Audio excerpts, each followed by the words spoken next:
दोस्तों नमस्कार। हमारे इस यानी फ्यूचर जोन कंपटीशन इंस्टीट्यूट के इस प्लेटफॉर्म पर, ऑनलाइन प्लेटफॉर्म पर आप सभी का स्वागत, अभिनंदन। जैसा कि आप सभी लोग जानते हैं कि हमारे इस प्लेटफॉर्म से बहुत सारी वीडियोस लगातार आपके समक्ष जाती है, जिससे कि आप अपने एक दिवसीय एग्जाम को कंप्लीट कर सकते हैं और उसकी अच्छे से तैयारी भी कर सकते हैं। दोस्तों एक बात आपको बताना चाहता हूँ कि मैं जैसे लगातार आपके समक्ष ज्योग्राफी की वीडियो दे रहा हूँ, तो हम लगातार आगे बढ़ रहे हैं।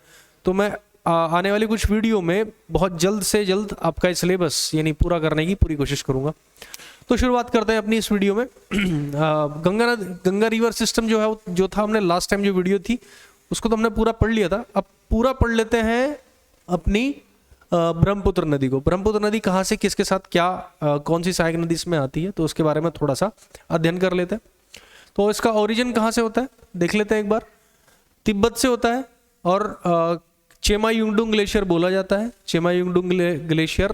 और तिब्बत में इसको चेमायुंगडुंग ग्लेशियर के साथ इसको ऑक्सी ग्लेशियर भी बोलते हैं, चाइनीज में ऑक्सी ग्लेशियर।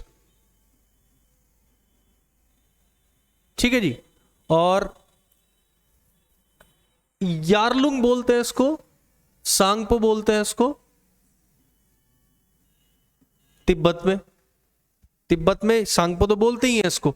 लेकिन इसके साथ साथ अगर मैं चाइनीज की बात करता हूं, चाइनीज भाषा में इसको यारलुंग सांगपो बोलते हैं, यारलुंग सांगपो, यारलुंग सांगपो बोलते हैं। और कहां कहां फैली हुई है अगर तो बात देखें तो तिब्बत में फैली हुई है, इंडिया में आती है और फिर बांग्लादेश में जाती है। तो तीन कंट्रीज को, यानी तिब्बत से मतलब है चाइना, तो तीन कंट्रीज को सीधा सीधा इफेक्ट करती है। और इसका रूट देख लेते हैं एक बार, रूट मैप देख लेते हैं एक बार। तो ये तिब्बत से होती हुई आती है और भारत में एंट्री लग जाती है और फिर ये बांग्लादेश में चली जाती है। अब बात करते हैं कहां से इसको, क्या इसका नाम है, कैसे है। तो इसकी एक सबसे बड़ी, ये तो नाम तो मैंने बता दिया, इसकी एक सबसे बड़ी सहायक नदी है जो तिब्बत में ही आती है। तिब्बत में इसकी एक सहायक नदी है जो इसकी, अगर आप कोई भी नदी अगर जाती है तो ये वाली तो उसकी राइट हैंड ट्रिब्यूटरी हो जाती है और ये वाली उसकी लेफ्ट हैंड ट्रिब्यूटरी हो जाती है। यानी इसके बाएं से मिलने वाली नदी और इसके दाएं से मिलने वाली नदी, ऐसे ही होता है ना दोस्तों। अब बात करते हैं इसके दाएं से मिलने वाली नदी। तो इसके दाएं से एक नदी मिलती है तिब्बत में ही, एकमात्र नदी इसके दाएं, यानी एकमात्र नदी तिब्बत में इसकी जो सहायक नदी है वो है रांगपो सांगपो। रांगपो सांगपो इसका नाम है, Rangpo Sangpo right bank tributary है इसकी, राइट से जिसके इसमें जाकर मर्ज हो जाती है। और फिर ये कहां पर आती है, इंडिया में, इंडिया में यारयांग दर्रे से जो है वो भारत में एंट्री मारती है। और उसके बाद अरुणाचल प्रदेश में देखा जाए तो अरुणाचल प्रदेश में इसको देहांग नाम से जाना जाता है, अरुणाचल प्रदेश में इसका देहांग नाम से जाना जाता है। और उसके बाद ये आसाम में आती है और फिर बांग्लादेश में जाती है। तो अगर हम देखें तो इसकी एक नदी और आती है जिसका नाम है लोहित। लोहित कहां से आती है, अरुणाचल प्रदेश का बिल्कुल ईस्टर्न साइड, जहां से हम लोग भारत की गणना करते हैं, भारत की गिनती करते हैं, या भारत को मानते हैं जहां से हम लोग, तो वहां से यानी किबिथु से, भारत की मतलब सबसे पूर्व की जो जगह है किबिथु उसका नाम है। तो किबिथु से एक जगह एंट्री लगाती है एक नदी जिसका नाम है लोहित। तो लोहित की क्या खास बात है दोस्तों, वो मैं आपको बताता हूं। एक तो ब्रह्मपुत्र की सहायक नदी है और आसाम में जब ये जाती है तो ये पासीघाट के पास जाकर आसाम में मिल जाती है। पासीघाट एक जगह का नाम है, पासीघाट में जाकर ये आसाम में एंट्री मारती है, पासीघाट जगह से। दूसरी खास बात क्या है दोस्तों इसकी, कि ये लाल सेडिमेंट होते हैं इसमें, लोहित में लाल सेडिमेंट्स होते हैं, थोड़े थोड़े से लाल अवक्षेप पाए जाते हैं, अवसाद पाए जाते हैं, जिसके कारण इसको ब्लडी रिवर कहा जाता है, यानी खूनी नदी भी कहा जाता है, खूनी नदी भी कहा जाता है। और इस नदी के ऊपर ही एक बांध है, यानी एक ब्रिज है जिसका नाम है भूपेन हजारिका ब्रिज। ठीक है दोस्तों,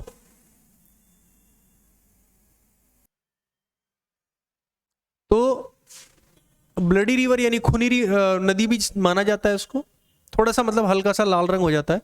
इसके बाद भूपेन हजारिका ब्रिज है। भूपेन हजारिका को 2016 में 2016 में क्या मिला था इनको, भारत रत्न से भी तो सम्मानित किया गया है प्रणब मुखर्जी के साथ, भारत के जो पूर्व राष्ट्रपति रह चुके हैं। और भूपेन हजारिका साहब जो कि एक बहुत बड़े सिंगर भी रहे हैं, पूर्वोत्तर के एक सिंगर हैं, गायक रहे हैं, और कई बहुत सारी नामी और प्रसिद्ध फिल्मों में जो बहुत हिट हो गई थी फिल्म, उनमें इन्होंने गाना भी गाया है और मेरे फेवरेट सिंगर भी हैं। इसके अलावा जब भूपेन हजारिका ब्रिज, इससे पहले ये ढोला ब्रिज था, ठीक है साहब, और ये कहाँ पर है, ये सादिया नगर में है। सादिया नगर मतलब आसाम में। और अब बात कर लेते हैं, ये गायक थे 2016 में इनको गिनीज उसमें शामिल भी किया गया था, भारत रत्न भी दिया गया था। आगे बात कर लेते हैं, फिर एक नदी इसकी यहां से मिलती है, असम अरुणाचल प्रदेश से ही मिलती है, जिसका नाम है धनसिरी, ठीक है जी। और फिर थोड़ा सा जैसे ही आसाम में आगे की तरफ चलती है, आसाम में जाती है, तो आसाम में जाने के बाद यहां पर एक बहुत बड़ा नदी द्वीप बन जाता है, बहुत बड़ा एक नदी द्वीप बन जाता है, जो कि विश्व का सबसे बड़ा नदी द्वीप माना जाता है दोस्तों। विश्व का सबसे बड़ा नदी द्वीप वो यहीं पर ही माना जाता है, जिसका नाम है मांजुली। कई बार सीधे सीधे तौर पर एग्जाम में पूछा गया है कि विश्व का सबसे बड़ा नदी द्वीप कहां पर, इससे रिलेटेड बहुत सारे क्वेश्चन पूछे गए हैं, आपको बताने की जरूरत नहीं, मांजुली आपको याद रखना है। तो मांजुली की क्या खास बात है कि 2016 में इसको Guinness book of world record में शामिल किया गया था, Guinness book of world record में इसको शामिल किया गया था, इस वजह से क्योंकि सबसे बड़ा बांध है यहाँ पर, मतलब सबसे बड़ी ये रिवर है और इसी के ऊपर ये नदी द्वीप है। इसके अलावा मांजुली को जिला बनाया गया। एक खास बात ये भी है कि इससे पहले ये जिला जो बनाया गया था, इससे पहले ये किस जिले के अंतर्गत आता था, ये जोरहाट जिले का अंदर आता था, यानी जोरहाट जिले का ये हिस्सा होता था। लेकिन अब ये मांजुली जिला जो है वो अब एक सेपरेट डिस्ट्रिक्ट है, ठीक है दोस्तों। फिर ये आगे चलती है तो इसमें एक सुबनसिरी एक नदी आकर इसमें से मिल जाती है। अब यहां पर देखें तो इसका टर्न बदल गया है, पहले तो ऐसे आ रही थी, अब ये ऐसे आ रही है।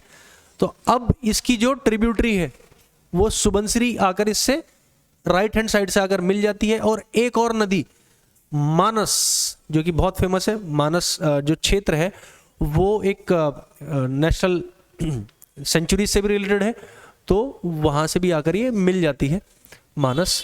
और मानस के बाद फिर ये एक धुबरी जगह है, कहां पर, बिल्कुल कॉर्नर पर है बांग्लादेश और आसाम के। और दार्जिलिंग से भी बहुत छोटी छोटी नदियां इसमें आकर गिरती हैं, लेकिन वो इतनी इंपॉर्टेंट महत्वपूर्ण नहीं है। तो धुबरी के पास से ये बांग्लादेश के अंदर एंट्री कर जाती है। अब एंट्री करने के बाद एक भारत की एक नदी आती है जो कहां से पड़ती है, ये लगभग नागालैंड से पड़ती है, अगर हम देखा जाए, हाँ नागालैंड से ही पड़ेगी। तो यहां से एक बराक नदी आती है दोस्तों, बराक नदी, जो कहां से होकर जाती है, नागालैंड, और फिर उसके बाद और फिर ये मिजोरम, मणिपुर, और फिर ये मिजोरम का भी कुछ हिस्सा इसमें आता है। मिजोरम के बाद ये सीधी जाती है आसाम, आसाम को टच करती हुई सीधी जाती है बांग्लादेश। तो अगर आप इसका मैप देखें तो इन दोनों के बाद ऊपर से ब्रह्मपुत्र आ रही है और नीचे से बराक रिवर आ रही है, तो दोनों मिलकर क्या बनाती हैं, ये पद्मा बनाती है, पद्मा बनाती है। और उधर से आ रही है अपनी गंगा, तो गंगा जमुना के नाम पर यहां पर फेमस है। और यहां पर इनमें मर्ज होने के बाद, गंगा नदी यहां पर मर्ज होने के बाद किस नाम से जानी जाती है, मेघना के नाम से जानी जाती है, मेघना के नाम से जानी जाती है। लेकिन अगर मैं बात करता हूं इसकी कुछ और सहायक नदियों की, कुछ और सहायक नदियों की, तो दो तरह की नदियां होती है। देखो किसी भी रिवर में दो तरह की नदियां पाई जाती हैं।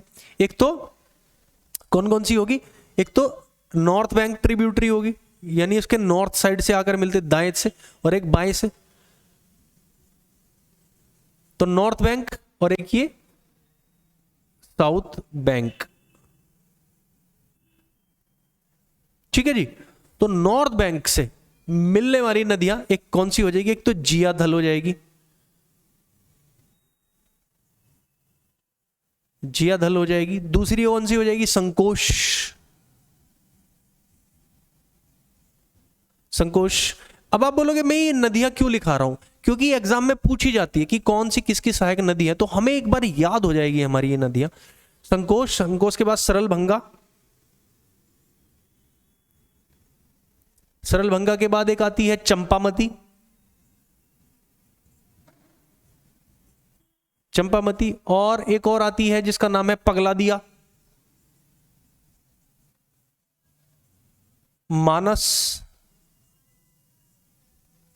मानस के बाद पुथिमारी और केमांग, पुथिमारी और केमांग। केमांग नदी को ही क्या बोला जाता है? जिया भरेली बोला जाता है। आसाम में जिया भरेली अगर कोई नदी है तो केमांग नदी ही है। ठीक है दोस्तों, अगर हम साउथ बैंक से देखें तो साउथ बैंक में इसमें कोपली नदी आ रही है, और फिर एक दूधनई आ जाती है, दूधनई नदी आती है, फिर एक और भी नदी आती है दोस्तों, कृष्णई, कृष्णई नदी आ रही है, फिर एक और नदी आती है दिवांग। तो इस प्रकार हम देखते हैं तो बहुत सारी नदी आती है।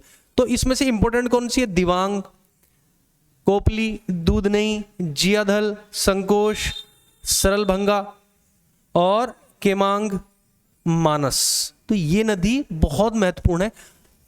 ये पूछ लिया जाता है, सवाल कैसे उठता है कि केमांग नदी यानी जिया भरेली किसकी सहायक नदी है? तो हम लोगों को पता होना चाहिए कि जिया भरेली कहां से है, तो वो अपनी इसकी सहायक नदी है ब्रह्मपुत्र की। ठीक है दोस्तों, तो धुबरी के पास से फिर ये जाकर कहां चली जाती है? बांग्लादेश में एंट्री हो जाती है। तो इस प्रकार हम लोगों ने लगभग ये पूरा क्लियर कर लिया है। बराक नदी अपनी कहां से निकली थी? जपोवा हिल है एक नागालैंड में, तो वहां से जपोवा हिल से ये निकलती है, और निकलने के बाद ये 3 स्टेट में होकर जाती है दोस्तों। तो मुझे लगता है कि मैंने पूरा का पूरा डिस्क्रिप्शन आपको विद मैप बता दिया है। तो आपके 1 दिवसीय एग्जाम्स के लिए यहाँ तक की जो पूरी जानकारी है वो शायद आपको मिल गई होगी। तो मेरी जानकारी के हिसाब से तो मैंने लगभग पूरी जानकारी आपको दी है। तो दोस्तों बस यहीं पर इस वीडियो को हम यहीं पे स्टॉप करते हैं, और फिर अगली वीडियो में हम लोग अरब सागर में और बंगाल की खाड़ी में गिरने वाली नदियों की यानी प्रायद्वीपीय भारत की नदियों के बारे में हम लोग डिस्कशन करते हैं। धन्यवाद दोस्तों।